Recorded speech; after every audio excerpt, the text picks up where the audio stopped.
এত আয়োজন, এত আনন্দ, কিন্তু কেন?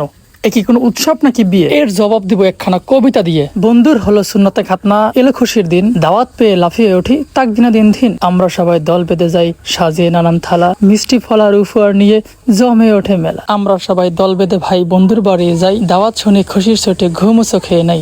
অবশেষে বন্ধুর বাড়ির সামনে আমরা চলে আসলাম। সুধীর ভাইরা সকলে একসাথে আসতেছিল।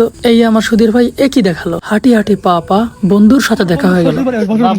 বন্ধুর মুসলমানি তো আমরা চলে আসলাম। এই যে মুসলমানি আমাদের কোলাকুলির বন্ধু, এই দেখো আর কিছুদিন পরেই আর বন্ধুর সেই সুন্নতে খাতা শুরু হবে। তো এই আমরা চলে আসলাম সবাই মিষ্টি মুষ্টি লইয়া, বন্ধুর লঙ্গি পরে রেডি, কিন্তু আমাদের অবস্থা এখন আসে নাই। পরিচয় দেওয়ার সময় নাই, আমরা সবাই সুধীর ভাই আকাম করিয়া সময় খুয়াই। বন্ধু খুবই হট করা মুসলমানি কোন সময় এইটা কেজি করে এই নাও তোমরা সবাই এগুলা না কি দরকার ছিল? আচ্ছা থাক থাক থো দুষ্টামি ফাজলামি অনেক হয়েছে, এবার একটু গোস্ত দিয়ে গোস্ত খাওয়ার পালা। এবারে এটা মজো, এত ভাবলো আর কিছুই নেই।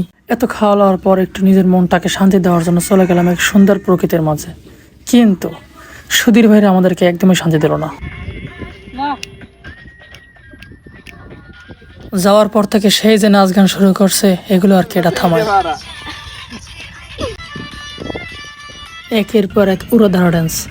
এদিকে এই স্যামরাটা যে একাকিতে ভোগ দিয়েছে, চাকা খাইয়ে ব্যাক হয়ে গেছে, সেদিকে কারোই খেয়াল নাই। এই সুধীর ভাই নাকি সামনে বিয়ে, তাই ড্যান্স প্র্যাকটিস করতেছে। আবার মুখ লড়াইয়া পায় practice makes a man perfect. এদিকে আবার 4 বছর আগে একটা পোলা লাগে সেলফি তোলছিলাম, এই পোলা লাগে দেওয়া হয়ে গেছে। পৃথিবীটা যে ডিমের মতন গোল সেটা প্রমাণিত। একটু রিল্যাক্স।